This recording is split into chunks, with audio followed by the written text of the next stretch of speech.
Assalamualaikum warahmatullahi wabarakatuh. Yang pertama, ini masalah kolbu ini. Saya berusaha pernah mendengar bahwa Al-Fatihah itu adalah obat dari segala penyakit. Sehingga begitu bangun tidur pengen minum ditiupkan Al-Fatihah. Tapi ada yang mengatakan dari segi medis meniup makanan itu adalah tidak baik. Jadi bagaimana kontradiksi dari satu dan yang kedua? Satu dulu Pak. Nggak kejawab nanti ya. Antara ahli medis dan ahli kolbu itu memang beda mazhab. Tapi yang beruntung yang mengerti ilmu kolbu plus mengerti ilmu cara niup. Orang baca Quran niupnya bukan gitu Pak. Ada caranya. Mau diajarin Pak. Bahasa Arabnya yanfuth. Gitu beda. Itu bukan tiupan. Itu mindahin CO2 itu.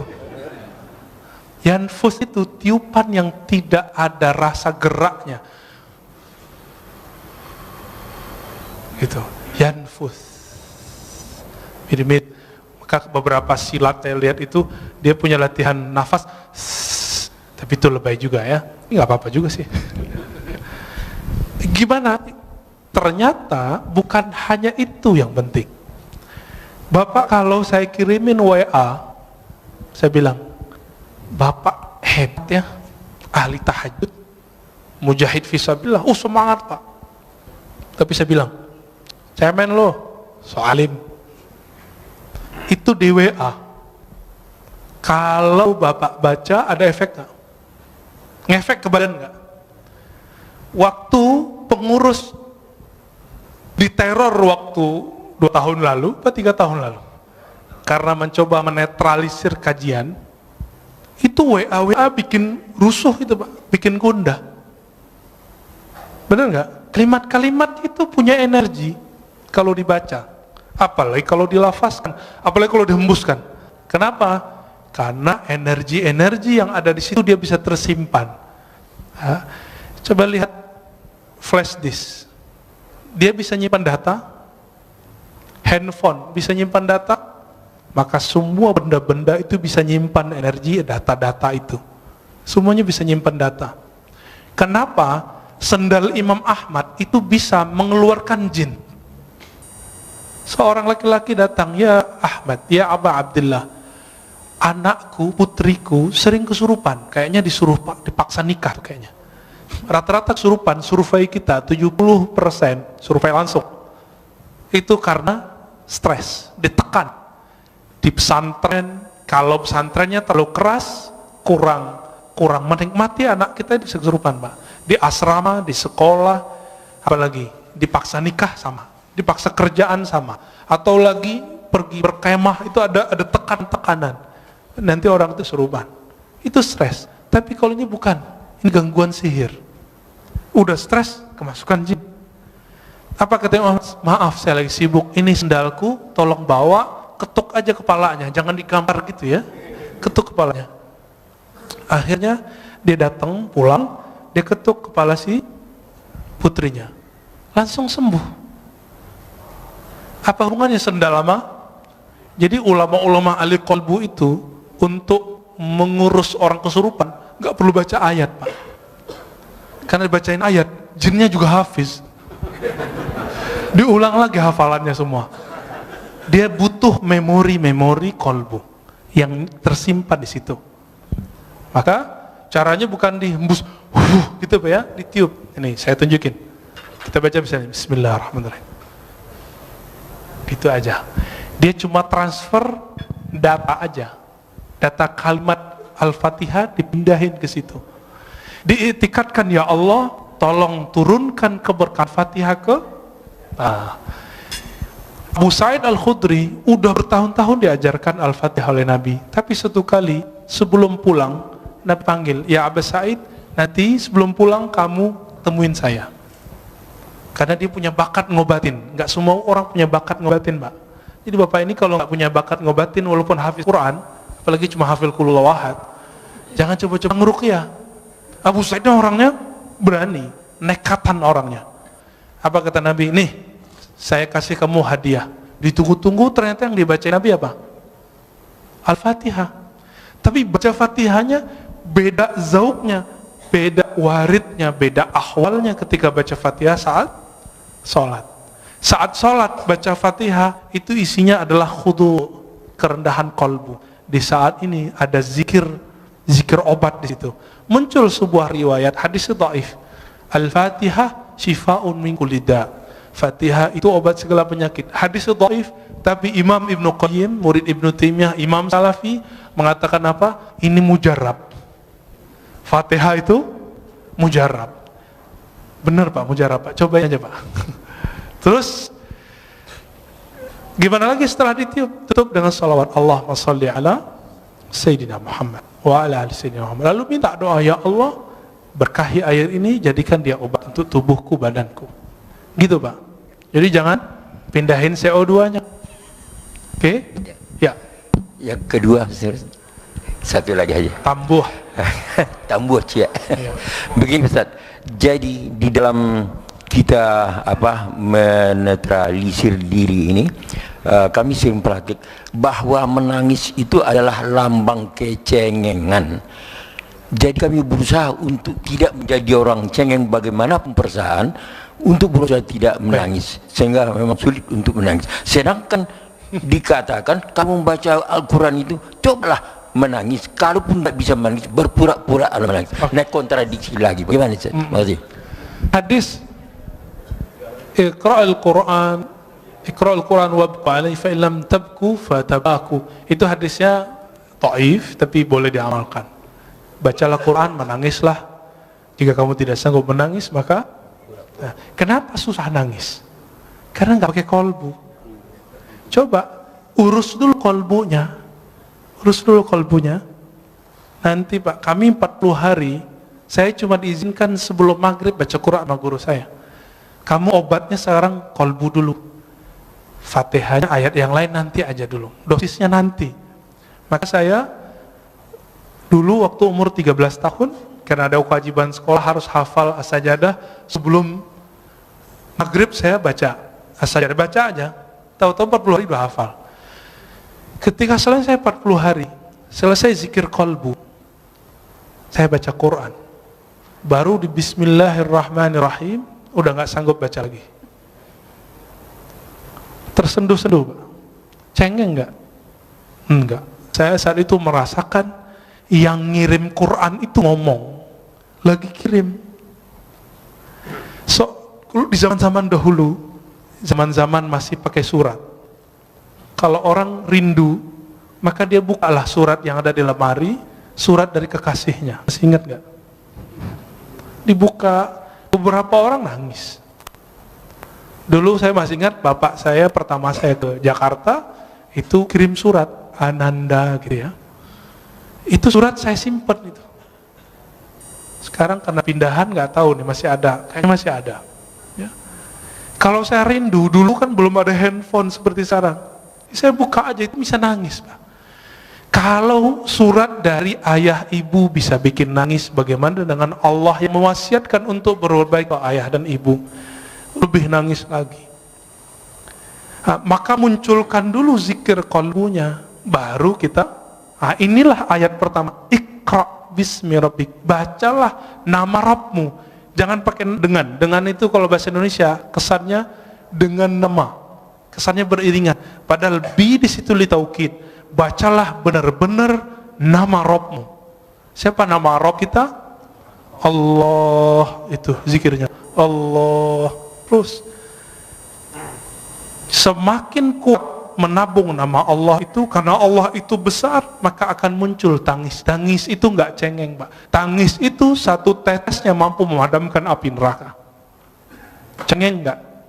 Yang cengeng itu nangis kemana-mana, nggak bisa memadamkan api neraka. Api kemarahan istri nggak bisa marah Pak. Ya. Apakah itu cengeng? Tidak. Di Quran banyak sekali ayat-ayat yang menyebutkan salah satu ahwal para kekasih Allah adalah nangis. Ya bukun, ya, mereka nangis. Nah, bahkan ada sindiran orang yang suka ketawa. Ya. tertawalah sedikit, nangislah banyak, ada ayatnya. Ini terakhir Pak. Imam Al-Hafiz Abdul Awwal Abul Waqt As-Sijzi Al-Harawi, guru dari Ibnul Jauzi, guru imam ahli hadis, pakar hadis palsu, didatangi oleh seseorang. Dia pengarang kitab Al-Ba'un Al-Buldaniyah. Ketika dia datang, dia bilang, wahai tuan guru Abul Waqt Abdul Awwal, aku sudah lama ingin ngaji kepadamu, dan aku beruntung dapat keberkahan semajlis denganmu. Mendengar itu, Imam Abdul Awwal langsung nangis. Apa kata beliau? Lau araftani, kalau engkau mengenal aku, mazurtani, engkau tidak akan ziarahi aku. Kalau engkau tahu aibku, engkau tidak akan memandang keberkahan ada padaku. Lalu beliau nangis dan semua yang hadir nangis. Apa kata beliau? Kami dapat hadis, ribuan kali dapat hadis, tapi kalimat yang barusan kami dengar lebih kami suka dari semua hadis yang selama ini kami dengar. Baru sebutkan hadis.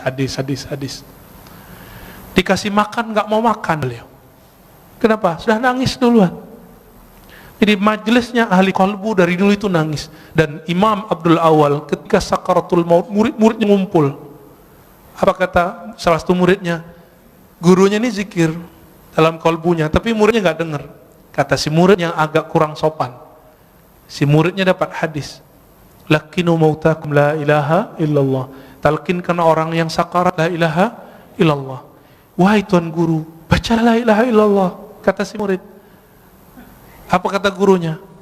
Aku sudah di dalamnya, ngapain kamu tegur-tegur lagi? Aku lagi asik, jangan diganggu lagi. Lalu terus menyebut Allah, ya Allah.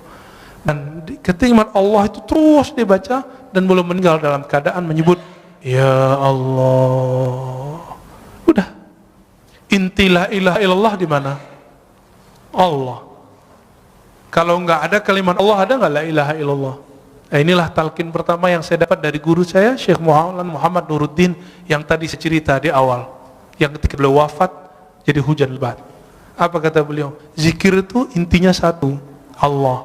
Kan semua zikir Allah melahirkan la ilaha illallah paling tinggi, lalu bawahnya Allahu Akbar, lalu bawahnya Subhanallah, lalu bawahnya Alhamdulillah, lalu di bawahnya la haula wa quwwata illa billah, semuanya Allah, Allah, Allah. Maka kalau zikir nggak ada Allahnya, zikirnya hampa. Maka mulai dari zikir kolbu, insya Allah kolbunya selamat. Nanti Bapak bisa nangis, Pak. Ya, ada lagi. Ini khusus majelis senior ini ya, pantasan remisa buat majelis senior. Bismillahirrahmanirrahim. Ustaz, ya. Assalamualaikum warahmatullahi wabarakatuh. Assalamualaikum. Saya pagi ini dapat guru kolbu nih. Alhamdulillah. Ya, alhamdulillah. Guru Bapak di samping, Pak. Ini saya kenal beliau 40 tahun yang lalu, Pak. Yang ahli kolbu beliau, Pak. 40 tahun yang lalu bersama beliau saya. Alhamdulillah. Ustadz Siregar. Ya. Beliau masih bujangan waktu itu, Pak. Ya, sekarang istrinya masih satu, Pak. Satu, alhamdulillah. Ya. Putranya satu. Tadi saya sempat ngobrol sama beliau, luar biasa. Tolong Pak, pada saat Pak Ustaz menemukan belajar kolbu itu, siapa cerminnya? Sekian, wassalamualaikum warahmatullahi wabarakatuh. Ini tanya bertanya itu, Pak ya. Saya jawabnya dua. Tapi itu tergantung makomnya kita. Maka yang Bapak rasakan, yang guru Bapak katakan sebelumnya, itu belum tentu yang saya dapatkan. Oke? Kalau secara ilmu hadis, al-mu'min mir'atul li akhihi. Mu'min itu cerminan bagi saudaranya. Itu secara hadis. Tapi secara ilmu qalbu, cerminan hakiki itu adalah nur Muhammadiyah, nur Rasulullah sallallahu alaihi wasallam. Disitulah orang bisa bercermin. Orang bercermin ke Nabi itulah yang disebut bersanad. Kalau dia tidak punya cerminan ini, nggak punya sanad ini, dia tidak bisa memantulkan cahaya Allah tabaraka wa ta'ala.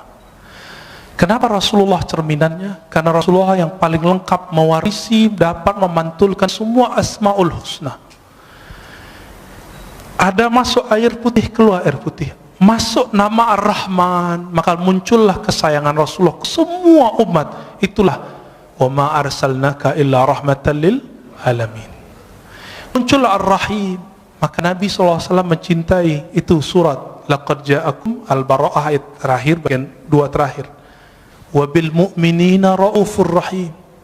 Wabil mu'minina raufur rahim. Kawan Hal-Hallaj, tapi beda mazhab, beda tariqah. Namanya Imam Ash-Shibli. Beliau itu ketika wafat dapat kabar dari seseorang ini memuliakan imam ini. Lalu ditanya dalam mimpi, orang ini bertemu Rasulullah, wahai Rasulullah, kenapa engkau memuliakan si Shibli? Apa jawaban Rasulullah dalam mimpinya? Bagaimana aku tidak memuliakannya? Dia telah menjadikan aku cerminannya. Setiap selesai sholat dia berikan, laqad ja'akum rasulun min anfusikum azizun alaihi ma anittum harisun alaikum bil mu'minina raufur rahim. Allah sebut Nabi dengan namanya. Rauf itu nama Nabi, nama Allah. Rahim itu nama Allah. Allah jadikan Nabi itu jadi cerminnya. Maka siapa yang bercermin bersenat kepada Rasulullah, kalbunya bercahaya. Maka ketika orang sholat Allahu Akbar, dia harus bercermin Rasulullah di depannya. Tapi siapa yang bertemu Rasulullah? Yang bertemu Rasulullah roh. Karena roh kita belum hidup, kita butuh seorang mursyid yang menghidupkan, membangunkan. Hei, bangun kamu. Maka guru kita juga berguru dengan bersyukur, berterima kasih kepada guru, baru disebut berterima kasih kepada Allah Ta'ala.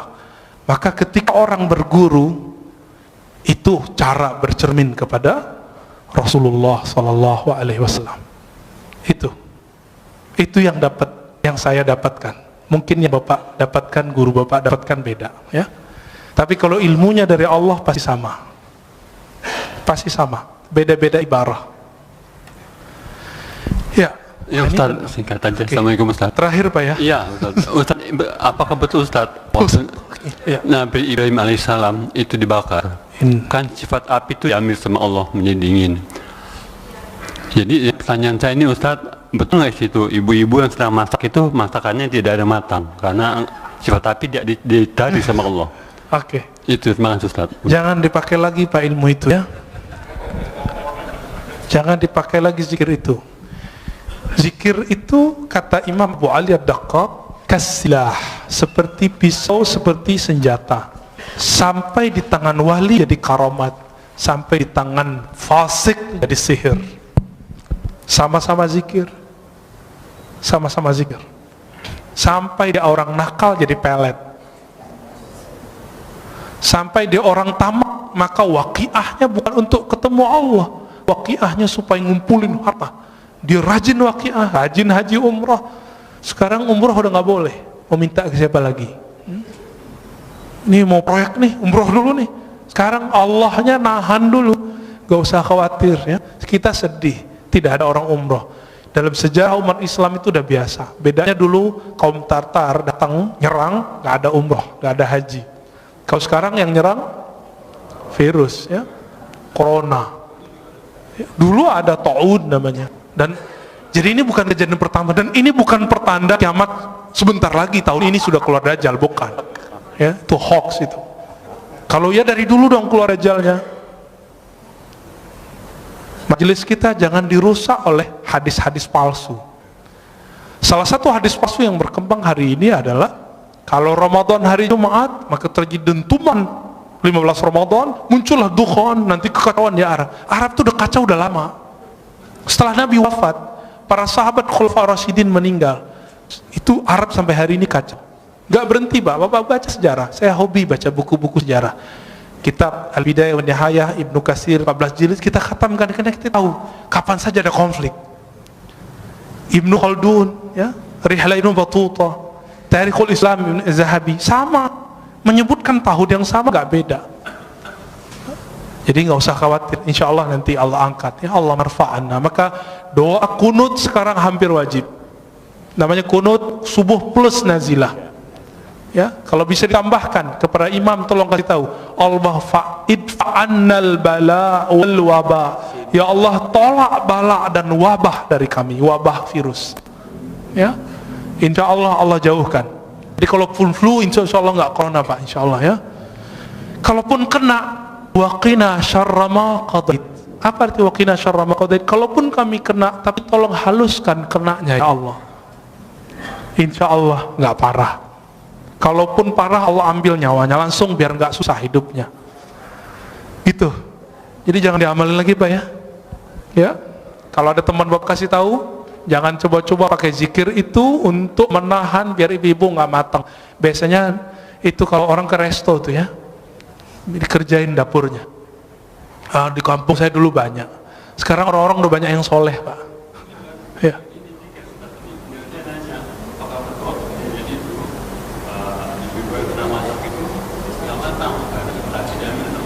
Oh enggak, itu mah ngakalin aja ya. Yang pasti di situ muncul kaidah Ahlussunnah. Apa kaidah dalam akidah Ahlussunnah? Api itu tidak membakar karena zatnya, tabiatnya. Karena hukum konstannya enggak. Tapi api itu membakar karena izin Allah. Apa kalimatnya? Ayatnya gimana Ustaz?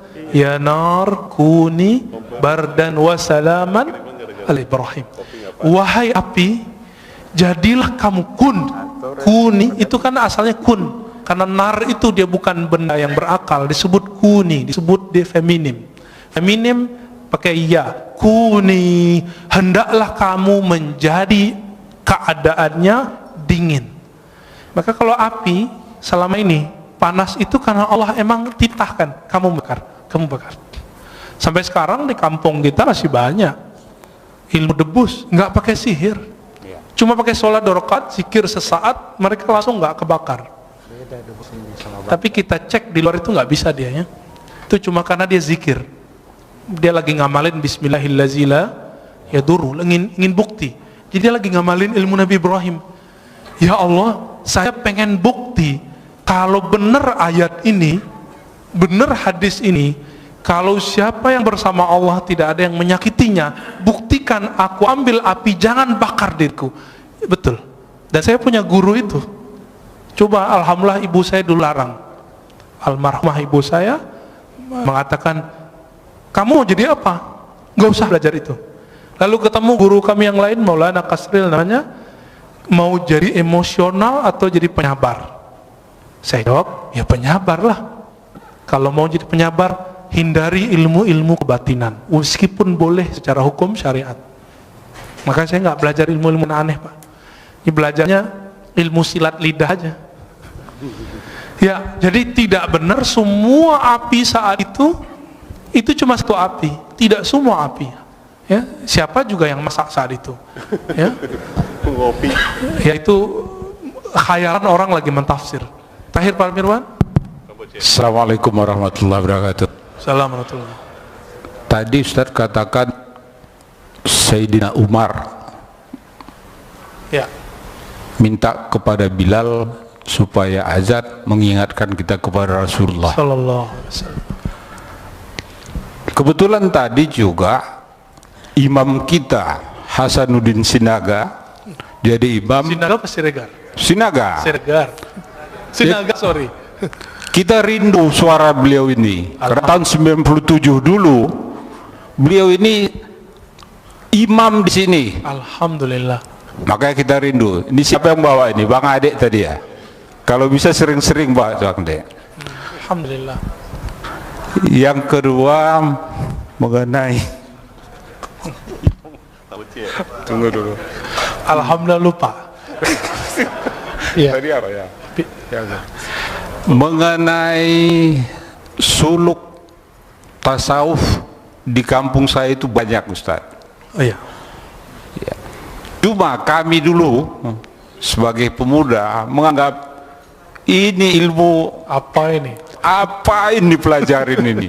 Nah, iya. Setelah di Jakarta ternyata Pak Ustadz memberikan yang sebenarnya, ya bagaimana ilmu itu dilakukan, sehingga Pak Ustadz yang masih muda, masih seumuran anak saya, tapi emosinya tidak tinggi, sementara saya masih meletup ini. Gimana kira-kira Ustadz? Demikian. Assalamualaikum warahmatullahi wabarakatuh. Assalamualaikum warahmatullahi wabarakatuh. Betul, orang berguru, berlatih, bersanad, istiqomah, dia melewati umur fisiknya. Maka guru-guru kami, di mudanya mereka sudah jadi syekh. Syekh itu artinya orang tua. Dan saya dikasih gelar syekh oleh guru saya umur 27. Umur saya sekarang 34. Jadi masih jauh dibandingkan imam kita. Tapi umur 12 tahun saya sudah belajar zikir, alhamdulillah. Umur 13 kita riyadhah. Dan riyadhah itu latihan itu, riyadhah artinya latihan yang berulang-ulang. Kami kerjakan sampai hari ini. Sampai hari ini. Kami nggak perlu banyak-banyak ilmu, dikit tapi kami amalkan. Zikir itu dari pangkal sampai ujung, zikir intinya cuma Allah. Maka kami zikir Allah setiap hari. Itu aja setiap hari.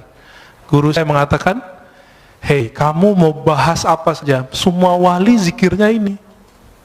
Betul, kita udah ketemu banyak wali-wali Allah, dan semua zikirnya ini. Gak lepas dari nama ini.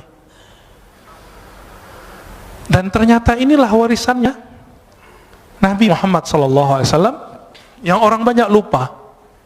Orang kalau nuzul Quran cerita apa, gak cerita zikir. Ya. Orang cerita zikir, bahasnya sunnah bid'ah lagi, gak jadi zikir-zikir. Ya. Yang di kampung bapak itu, bapak yang Aceh kan, ya, itu ada Syekh Muda Wali. Syekh Muda itu gelar khas orang Sumatera Barat. Jadi orangnya masih muda, dia disebut Syekh tapi muda, maka disebut Syekh Muda, Syekh Muda Wali. Tapi tinggal di Aceh, orang Jamek, tamu orang Aceh. Tapi mereka entah lebih tua dari orang Aceh, Pak. Karena orang Aceh kan campuran. Ada India, Pakistan, bahkan macam-macam di situ. Arab apalagi. Jadi kalau orang Aceh rasis nggak boleh. Kenapa? Semua kita pendatang di tanah ini. Siapa yang tahu kita ini asli Jawa, Sunda, Padang, Kalimantan? Siapa yang tahu? Dicek genetiknya, ternyata wong Cino. Ya, ini matanya mata sipit-sipit semua. Tapi benci Cina kan aneh. Benci Arab, ternyata hidungnya ada sedikit Arabnya. Tuh. Jadi kita nggak boleh rasis. Nah, baca Al-Hujurat berkali-kali, lita'arafu. Nggak boleh di situ rasis. Bapak saudara maka Allah, Syekh Muda Wali itu dulu belajar ke Syekh Hashim Buayan. Seingat saya ya, beberapa syekh-syekh yang lain, kemudian langsung ngambil ke Jabal Abi Qubais di Mekah. Jadi dulu orang kalau mau suluk, itu itikafnya 40 hari. Di sekarang yang jadi istananya raja, keluarga-keluarga pangeran itu. Depan Masjidil Haram itu ada Jabal Abi Qubais. Dulu di situ mereka latihan zikir. Semua tarekat di situ. Terakhir yang masih mengijazahkan tarekat di sana itu Syekh Muhammad Yasin Al-Fadani. Beliau menyimpan 66 tarekat. Bukan 40, 66 tarekat, dan masing-masing tarekat beda suluk. Nah, kembali ke yang tadi, ini kesimpulan kajian tadi. Kenapa tarekat itu banyak? Karena rahasia datang ke kolbu itu beda-beda. Warisan yang dia dapat dari Nabi pun beda-beda. Tapi zikir yang paling tua yang kami tahu cuma dua. Subhanallah, Allah, la ilaha illallah. Itulah kata Nabi Musa. Nabi Musa mengatakan, ya, ini sebagai ikhtitam kita, ya Rob, ajarkan aku satu zikir yang spesial. Apa kata Allah? Qul la ilaha illallah. Lalu kata Nabi Musa, ya Allah, ini kan zikir semua orang zikir ini. Apa kata kata Allah Ta'ala? Hei Adam, hei Musa, inilah la ilaha illallah, zikir yang dipakai oleh hamba-hambaku yang spesial, yang dari dulu Nabi Adam sampai ujung nanti akhir kenabian, akhir kewalian, semuanya zikirnya la ilaha illallah. Maka dikatakan dalam hadis tentang Mahdi, setelah selesai Mahdi meninggal, Nabi Isa wafat, zaman berubah. Orang hanya tahu satu kalimat, mereka nggak tahu lagi sholat, haji, umrah udah nggak tahu.